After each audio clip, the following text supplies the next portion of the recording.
Greetings, everyone. Welcome to our exclusive Global Leading Voices webinar campaign. We are delighted to have you join us here today. Please be informed that if you have any questions during the presentation, you may type them into the question box in your control panel. The presenter will answer your questions at the end of the presentation accordingly. Now, without further ado, we will turn the time over to our presenter, who will begin shortly. Hi everybody, and thanks for logging in for the webinar. I'd also like to thank PECB for the opportunity for conducting this webinar for you. So my name's Scott Taylor. Just to give you a bit of background on myself before we start stepping through the presentation. I've been in the security, safety and risk industry for a combined 24 years now. In regards to my background, it's been across the whole gamut for security. So to give you some scope, I suppose, of my background and a bit of an overview that will help provide some framework for some of the topics that we're going to be stepping through for this webinar. My commencement, I started basically working on the doors, so providing security guarding services and a range of other similar services. And it was during that time that I suppose I started some self-analysis and process as to where I saw myself heading within the security industry. So I took a look at some of the current gaps within the industry and had a look at, I suppose, where I saw the industry heading to see where I should look at start developing myself. From that point of view, once I started rounding off some of my skill sets, I stepped into the roles of business development and then from there into operations through to management, operational management and general management, and then stepped into consultancy and continued to develop from there. So as far as it goes for the associations and details within my background, so I'm internationally board certified, certified protection professional, CPP with ASIS, and I've been so since 2011. I'm a member of the International Association of Counterterrorism and Security Professionals. I'm also a member, been a member of ASIS International now for quite a number of years. In regards to my security background and the actual services that I provide, to give you a bit of an overview of that, my services range from consulting for government, private industry, both domestically and abroad. So I suppose my security scope or journey has taken me through a variety of areas. So everything from example of lecturing to the police and special forces in Qatar, and doing some consulting service there, through to some security management and logistic planning for the concerts for Adele and Ed Sheeran and the like, and carrying that through to even doing this 12-hour shifts, looking after a horse at a race course. So it's been quite diverse. So the presentation we're going to be running through today is going to give you an overview about some of the steps and I suppose some of the key methodologies from my point of view in regards to becoming a successful security professional. The first part, I think, before we start stepping through the elements or the process that we go through is, working out what your idea of successful is. Success is, in essence, the accomplishment of any aim. But I mean, being a successful security professional can have many different badges. Success to some within the security industry is who's the most recognized in the field. Have I been able to come up with new solutions or been able to put a different spin on security services? Has my profile risen to be the most recognized within my field? To some, it's about the money or that they earn from being in the career. That's their level of success. Others about if they truly make a difference to the safety and security in people's lives. So whatever your version of success is, I think it's important to identify what your version of success is and to set that structured plan to start heading towards that. The first part that I'd say so for example, if it's going to be for development or heading towards a role, is to take an overall look at the security industry. I think that was a key part as far as it goes with my development that I suppose was some slight differentiated me from other people within the industry at the time.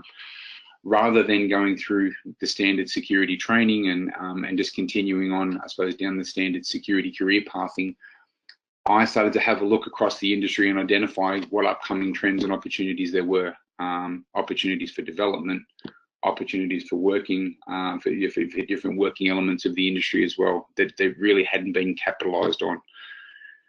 So once you've had that, I suppose, that overarching industry assessment, And there's a range of obviously sources that we can use for doing that industry assessment, such as industry networking, industry associations, and there's quite a broad range of industry associations.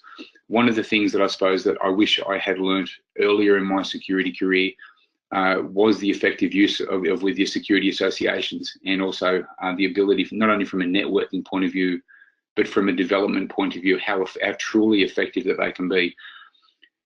Part of, for example, with my involvement with ASIS International is I've been fortunate enough to be involved in the Supply Chain Security Risk Management Council, as well as being the sole Australian member of the Hospitality, Entertainment and Tourism Security Council.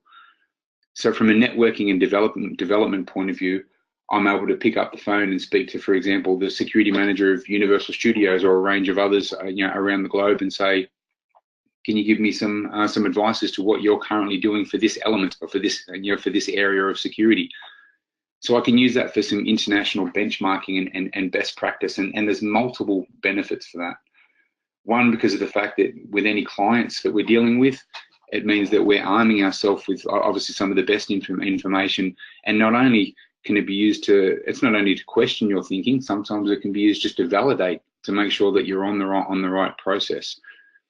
So from the industry networking and association point of view, there's also various publications and just research. So one of the things I'd recommend to people, obviously depending on the current life cycle they're in their security career, is to really spend some time to do some research on finding the right associations, publications and networking to help continuing with your development.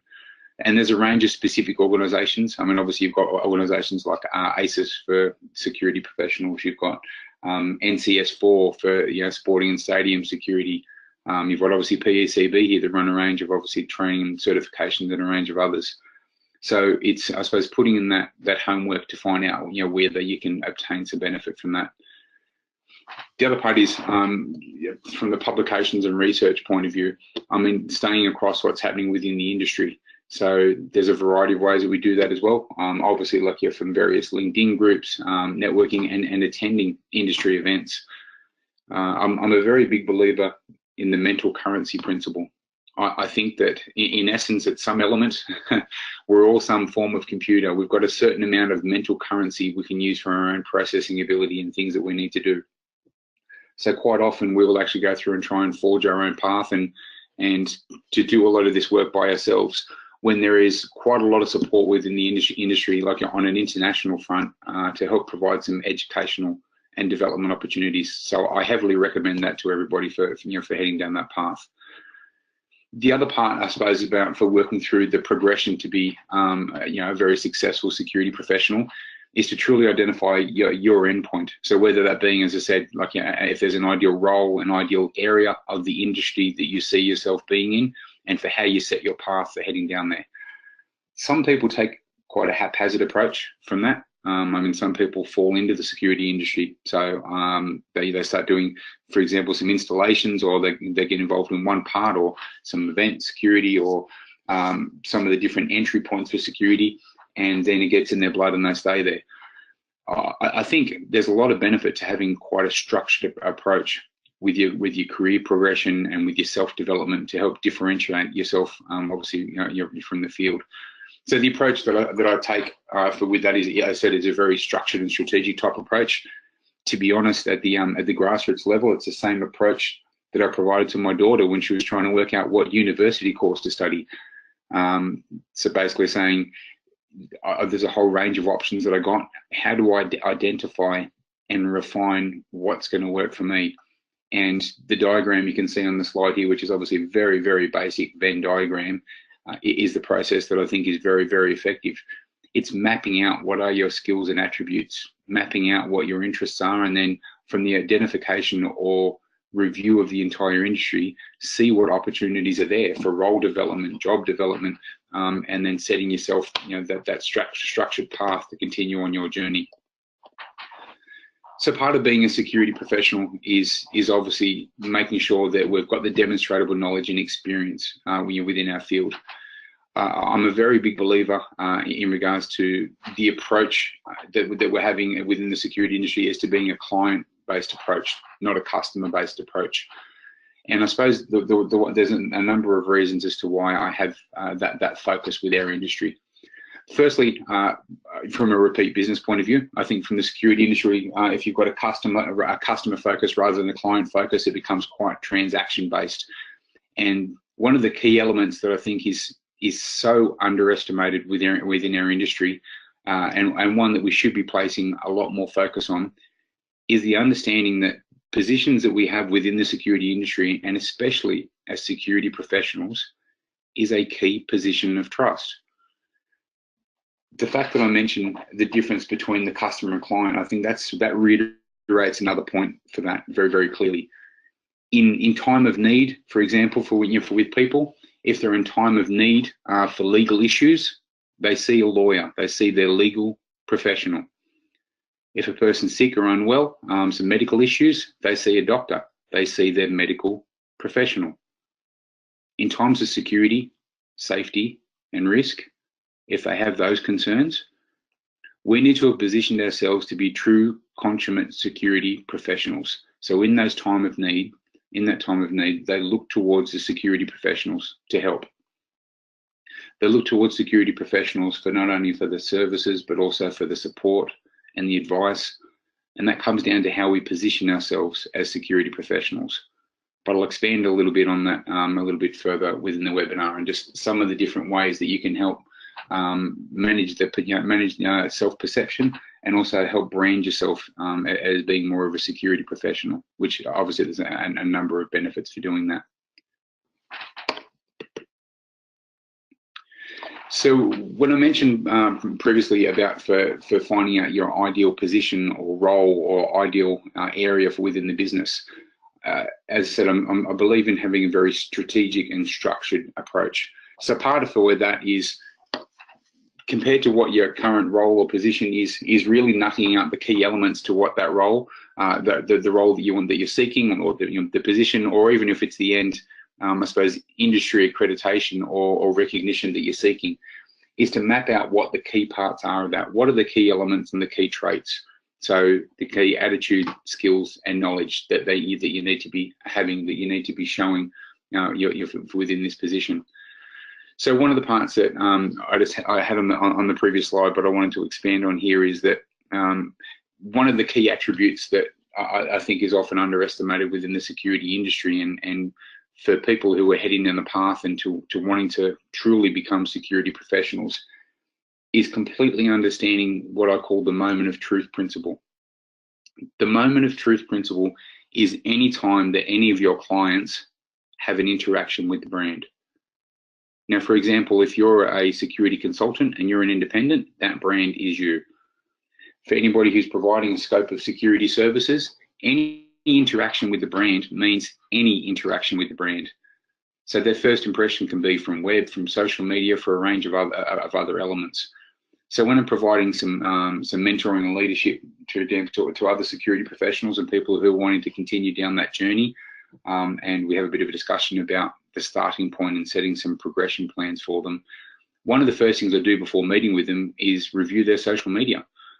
So you'll find, for example, some people who are trying to head down a path as to being security professionals, and then you look at, I suppose, some of the content that they post on their social media profiles and a range of other elements that are publicly accessible. That's a reflection of that person.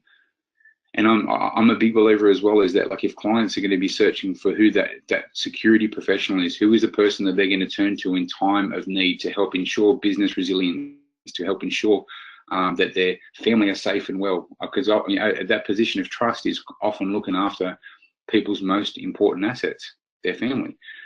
So I think we need to understand the totality of the moment of truth. It is truly any time that there's an interaction with the brand.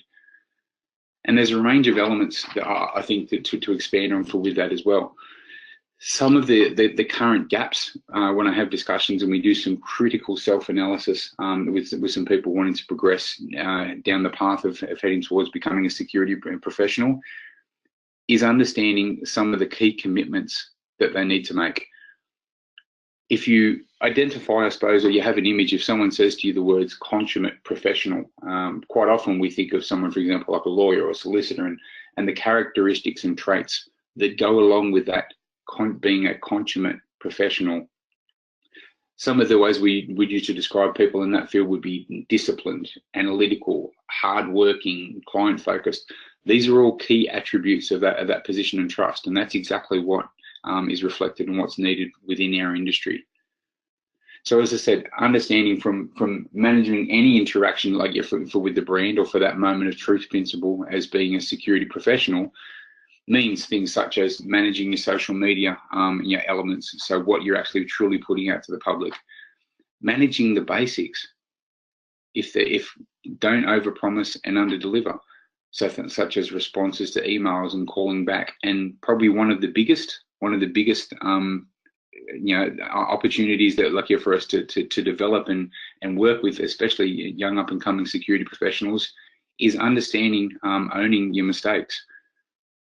At the end of the day, we're all human. If there's errors that happen, is owning that, and as professionals, moving on. Also understanding from an emotional intelligence point of view, if you're dealing with a client, sometimes it's okay to be saying, I don't know. But it's as long as you're ending that with, I don't know, but thank you for asking, because now it's something that I'm going to research and find out the best solution for you. So being a security professional is about obviously making sure that we've got the maturity and professionalism, and that we're delivering to expectations. We're delivering what's committed.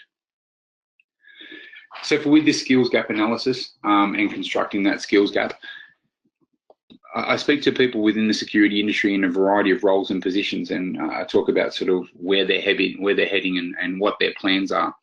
And we talk about, with this skills gap, about the path that we need to take in how we conduct this skills gap. And I think the first part before even doing that is managing self-perception of people within the security industry.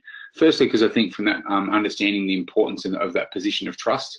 And to give you, I suppose, an example of that, I mean, there's a variety of examples I've got, but the most recent one would be about 3 days ago, I was delivering a training session on conflict de-escalation, so identification of conflict triggers and conflict mitigation methodologies, a range of related elements there. And one of the people, when I was actually on site for conducting this in a corporate premises, and there was a well-dressed individual, at the front who met me there, and I inquired and said what his role was within the organisation, and his response to me was, "Oh, I'm just a guard." And so when I hear that I hear, "Oh, I'm just a guard," or "I'm just a technician," or I just do some base consulting for things, my response to that is to say, so just to clarify, you're a key part of protecting all the assets of this organisation, which is people, property, information, and reputation. You've got to have key awareness and knowledge of various legislative frameworks, got to have a keen understanding of client expectations, got to have a refined and polished customer service focus, elements of technical knowledge, and sometimes, especially in this role here, of the building management and visitor management systems. Got to be conducted in your duties on a risk-based approach. And on top of that, you've also got to understand the mapping of key security elements to an operational framework, but you're just a guard. So I think managing that self-perception and really, as said, as I've mentioned a couple of times during this discussion, is understanding the position of trust that we have within the security industry. If you truly stop and think about that and understand the gravity of that, I think that helps set a solid platform for your development path as to being a security professional.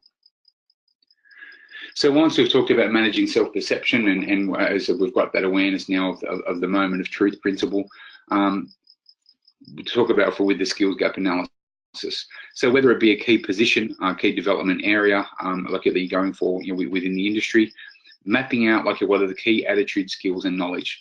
So part of with that is then doing that individual assessment on the key competencies and knowledge gaps compared to that position.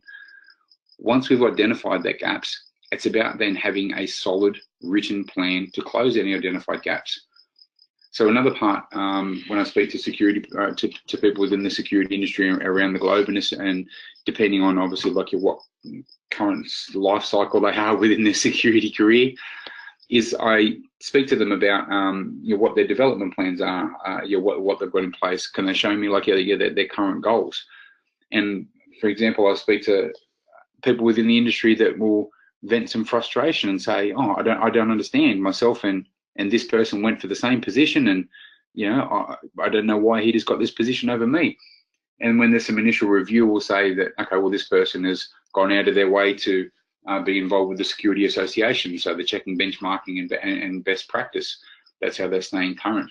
They've gone through and got their additional certifications in risk management or occupational health and safety and a range of others. And so what have you done to help position yourself and to help separate yourself from the group? And the answer is, oh, but I work hard. So identifying that gap and having a solid plan to really differentiate yourself from the market and set that career path moving forward, I think is very, very important. I think it's a crucial part. So it's all well and good to do some critical self-analysis and to go through and identify those gaps, but it's a part. The part is then how do we close that? Where do we go to help try and improve and close those knowledge and competency gaps? So part of that, as I said, there's a variety of associations that can be done. There's obviously multiple ways as well that we can continue to learn and develop through external qualifications, certifications, webinars such as what you're attending now, and industry accreditations. But another heavily underutilized element within the security industry is the use of mentors. Dealing with people within the security industry that have extensive knowledge and experience. And as I said previously, that whole mental currency principle. Why reinvent the wheel? Part of what happens from my networking point of view, and because some of the associations that I'm involved with, if I'm wanting to, for example, if I'm wanting to update some procedures on security fitness for work policies, I'll speak to some of my contacts that I believe will have had some success in that area, and then we can question and validate each other's thinking. That's how we get like a better solution for our clients, is to continue to do that. And my approach, I suppose, with this, so my definition of service success, for want of a better phrase, is in essence to effortlessly mix new technology and cutting edge solutions, but with old-fashioned good service, contactability, and accountability. If I'm able to do that, like whilst maintaining life balance, that's part of my definition of success. So if you think about that for a second, the different subcomponents of that statement, effortlessly mixing new technology and cutting edge solutions with old-fashioned good service, contactability, and accountability. Multiple parts with that. First, how do I stay across what new technology and cutting edge solutions? That's some of the areas that we've obviously mentioned earlier about the industry association, staying across with what blogs, looking at industry magazines and seeing what books are recommended or reviewed, and just continually propping up that learning curve. We can't afford to rest on our laurels. The security industry is such an evolving landscape. We've moved on so much from being guns, guards, and gates now, and so part of what we need to do is to make sure that we're continually, making sure that we're, as security professionals, enhancing our learning ability so we can continue to develop ourselves and therefore provide the best solutions through to our clients. Industry certifications are obviously great. As I heavily recommend for people from an association point of view, ASIS International has been incredibly rewarding for me. From my point of view, going through the certification program and being internationally board certified in security management has opened my eyes to a whole range of new learning.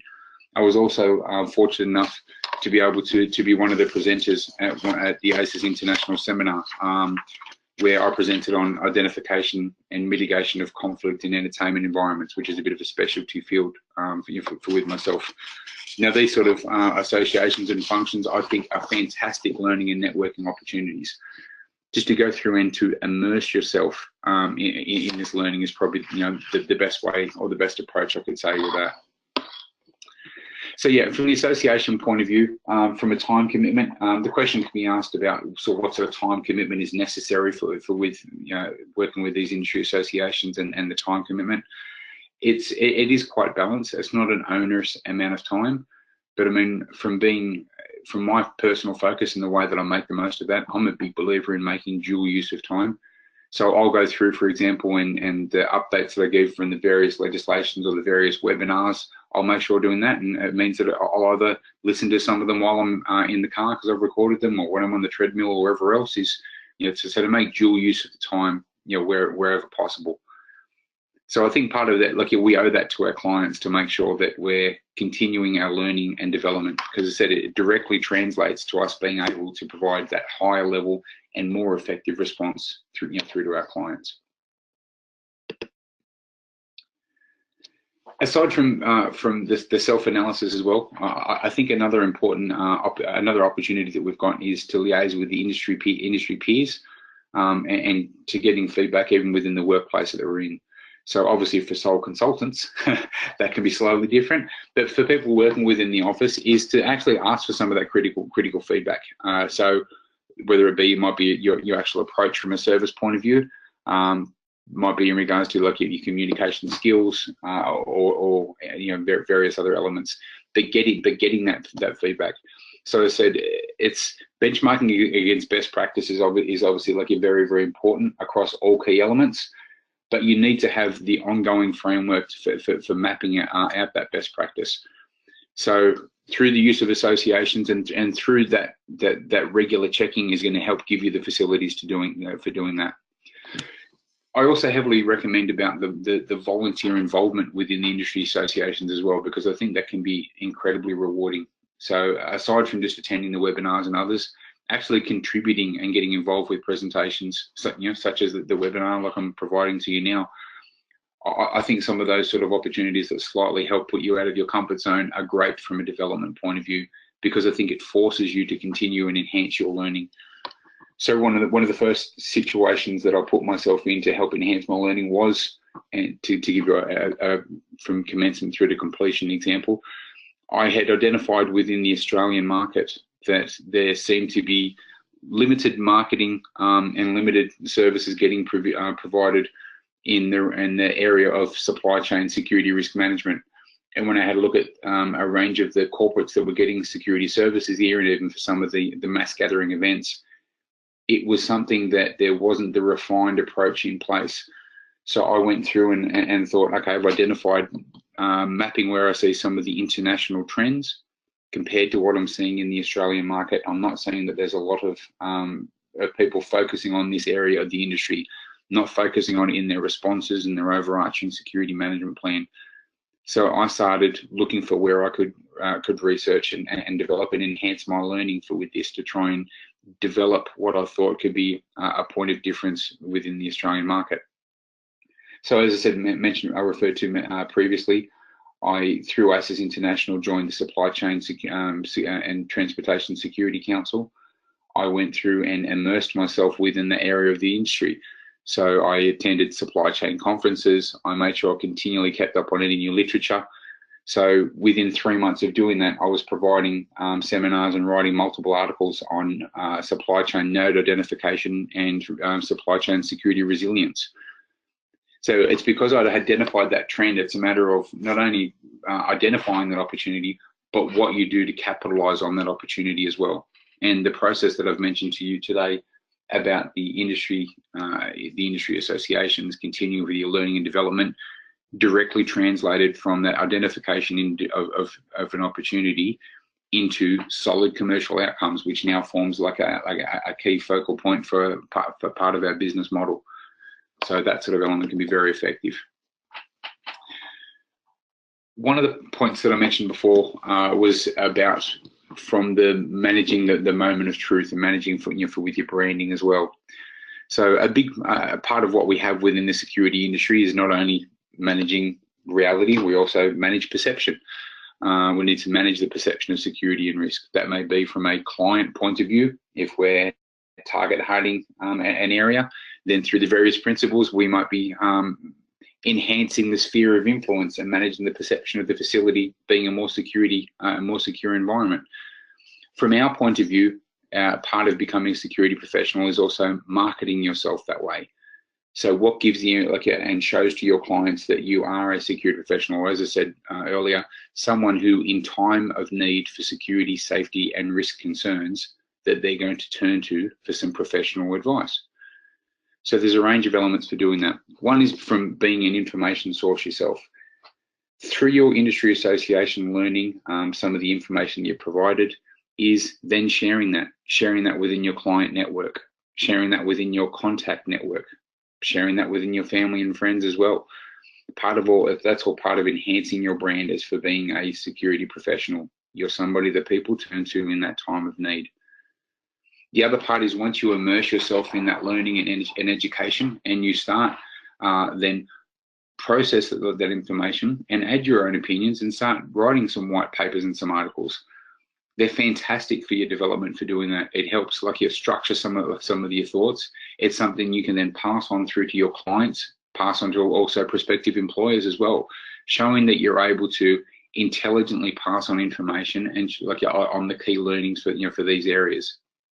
So that's part of performing activities, that it's really reiterating to your client base that you're their security expert.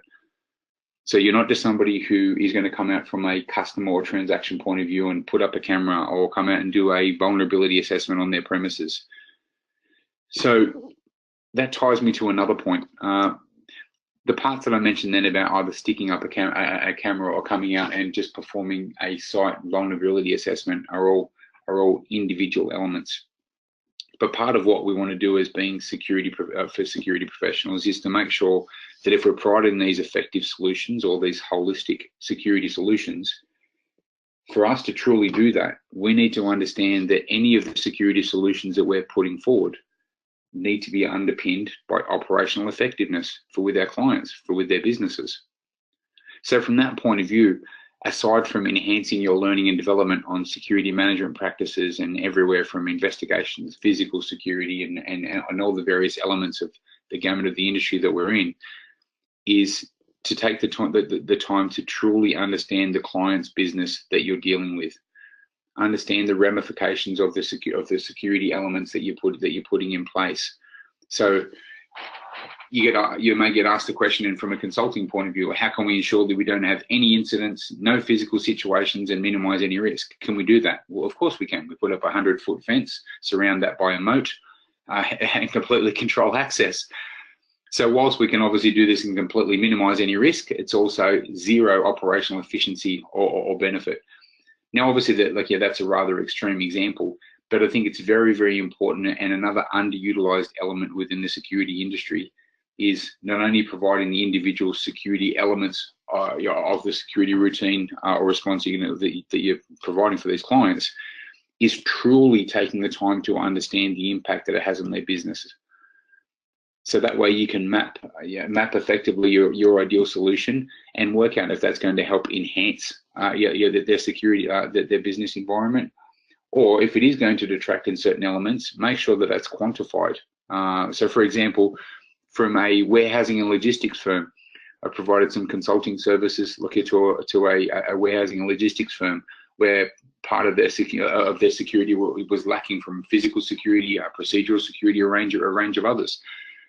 When you are providing some consulting services through to this firm, one of the parts that I'd identified as being a concern for that firm was its use of contractors. It was using external drivers for a range of elements, and when I would speak to them as part of their solution and say, well, can I ask what you're doing for managing the conduct and background checking and vetting for with these drivers, the response I got from the business was, oh, it's okay, we're signed on contract with them.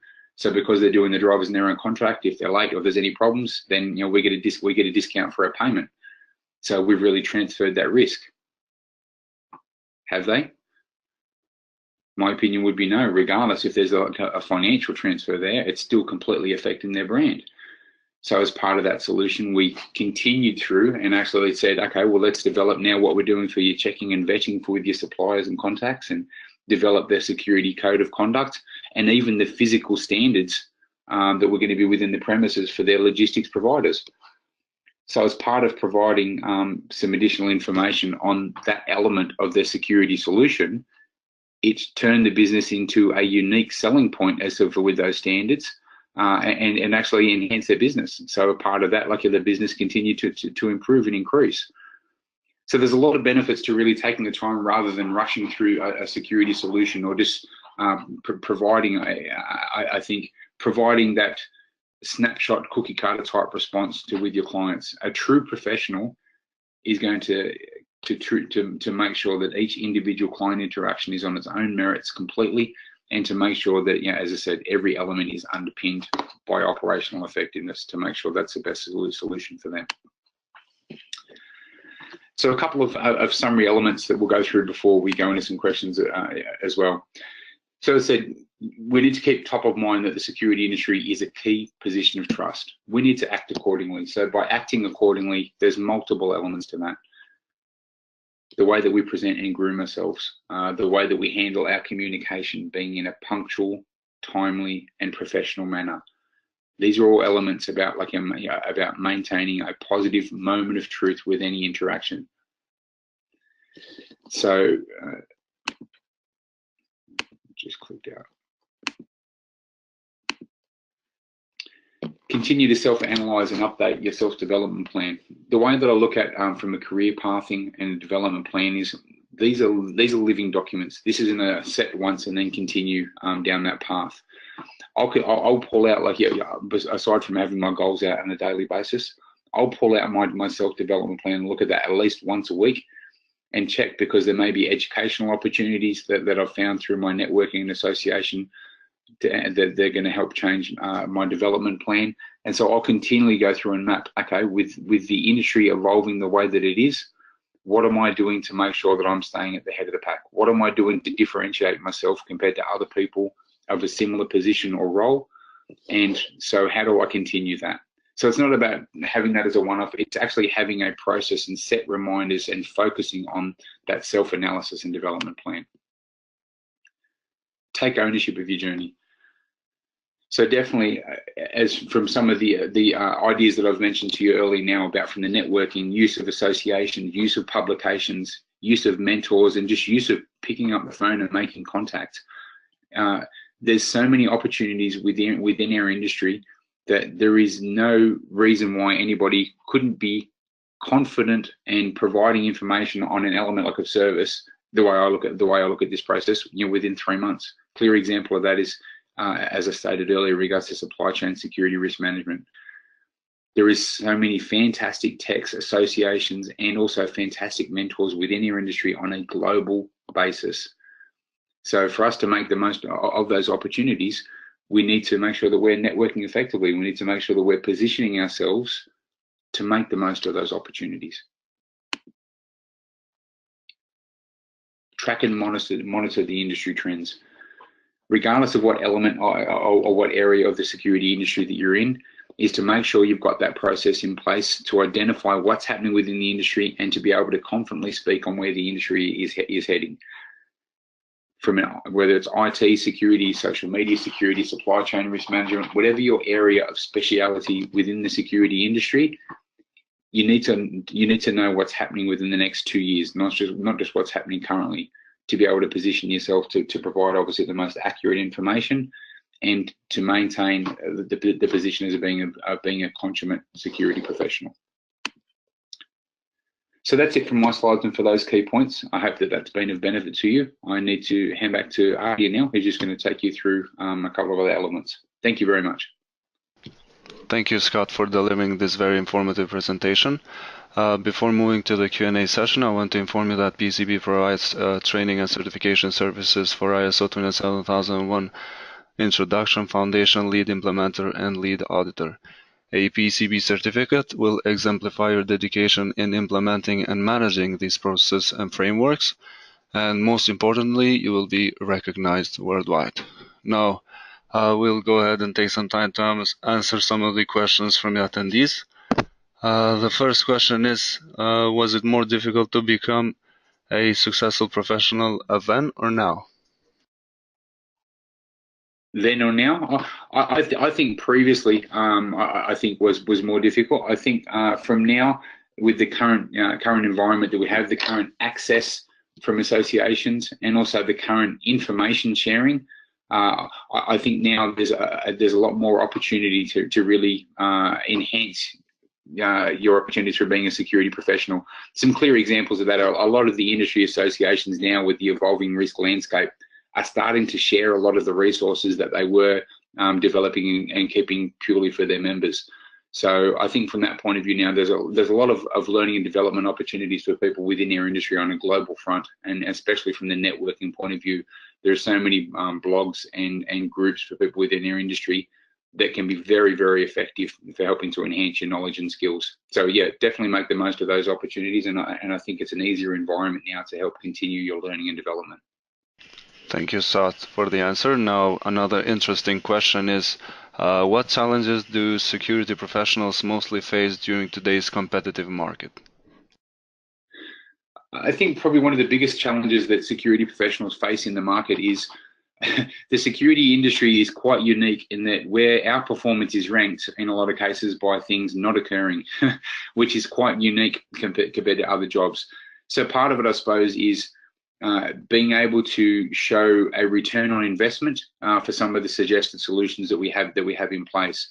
So I think to be able to do that, that's probably one of the main challenges is speaking to organizations and trying to convince them to put certain procedures and practices and framework in place to ensure their business resilience for events that they haven't had to deal with yet. On the world front, I think as people are getting more educated and organizations are seeing, different black swan events, for example, like September 11 and a range of others, I think we're getting more educated in regards to security, safety and risk. The end users are getting more educated, but part of that is still helping them to understand the need of that to help overcome the budgetary constraints. So I think the security professionals in the industry today need to have some additional skills and knowledge on how to help show the return on investment on a security program through to the C-suite. I know Wharton College, for example, run a specialist program on that, which I was looking at myself, but some more information and opportunities with that I think will help greatly overcome that, which from a security professional point of view is probably one of the biggest challenges that you would face. Thank you, Scott. Another question is, how do you identify the distinguishing factor that sets you apart from the rest of the professionals, security professionals? Yeah, I think same as for when I conduct individual business consulting and developing your unique selling point is, the first point is to take that structured approach. So first to identify within the market, so what's currently getting provided, who's providing that well, and learn. So do some competitive research for people who are in the same space as you to see how they're marketing and branding themselves. Identify some industry trends, I said, to see where things are heading, and you can see on how organizations are promoting and marketing themselves, or individuals are, if they seem to be catered for where the industry is heading, and then to really close those gaps. So for myself, where I do that regularly, I'm a keen reader, so I'm on a lot of industry blogs and make sure that I'm staying up to date with obviously the different publications that come out as well. So that way I can track as to where I see there's education opportunities and development opportunities coming up, and then I map that compared to where my skill set is to say, okay, for me to develop a unique point of difference here is the approach that I need to take with selling security solutions, and here's the education gap that I need to close to be able to do it. Thank you, Scott. Now, because of the time limitation, we will only answer one more question, and the rest of the questions will be answered by Mr. Scott through email. So the last question is, what are the main mistakes that a security professional must avoid at the beginning of their security career? Fantastic question. Well, I suppose I made some of them, so I can speak about that quite well. I think probably one of the main mistakes when I entered the security industry was I started following the advice of people who had been in the industry for some time and took that at face value. So I didn't investigate and see about forging some element of my own path, or I suppose how I could put a different spin on things. I'm a big believer in, like the paradigm, like from a paradigm point of view, is that speak to multiple people to get their advice, and at the end of the day, though, you need to process and work out what's best for you. So I think some of the early mistakes I made within the security industry is, firstly, don't just go for what you think is going to be, don't go for the money. So because people go into the security industry saying, okay, for example, or for the fame. So I know people that have entered the security industry and said, look, I want to be a bodyguard. I've seen some of the work that the bodyguards do, and or even in the CPP type of area. And then when they get into that area of the industry, they realise that it's not all it's cracked up to be. So I think some of the parts my steps would be, truly research like the area that you're looking at getting into, so you know it warts and all. The other part is what I mentioned earlier on about that Venn diagram, is to have a look at your skill sets and also your interests. And so if you can find an area of the industry that you have some skill sets or even some base skill sets that you can look to grow and develop on, and if they're in line with an element of your interests, then use that like as your focal point to where you're going to look at for your opportunities, your work and development opportunities. Because I think one of the parts and some of the elements I started within the security industry is not where I've ended up. I started in the entertainment area, and I suppose some of the CPP and VIP type security and a range of others. And what I've realized is that where my strength is and where my passion is really working with businesses to identify how we can help enhance their security and safety whilst enhancing their operational effectiveness. So to me, that's what I'm interested in. It's what I'm passionate about. And I also help support that gap by providing some training and development for their people as well. So one of the the biggest errors early on that I wish I didn't make was that I didn't take the time to truly research warts and all the area of the industry that I was going into. So speak to some people that are in the industry and same thing, ask their learning outcomes, what's got them to where they are and what mistakes they made, so you don't make the same ones. Thank you, Scott, again for this great presentation, and thank you everyone for attending today's webinar. I would like to let you know that this webinar will be recorded and posted on our website as well as on our YouTube channel, along with the slides of the presentation. Once you leave today's webinar, you will receive a survey about the presentation, and we would appreciate it if you would complete it and provide us with your feedback. For more information, visit our website, www.pcb.com. Thank you all and have a great day. Thanks, everybody.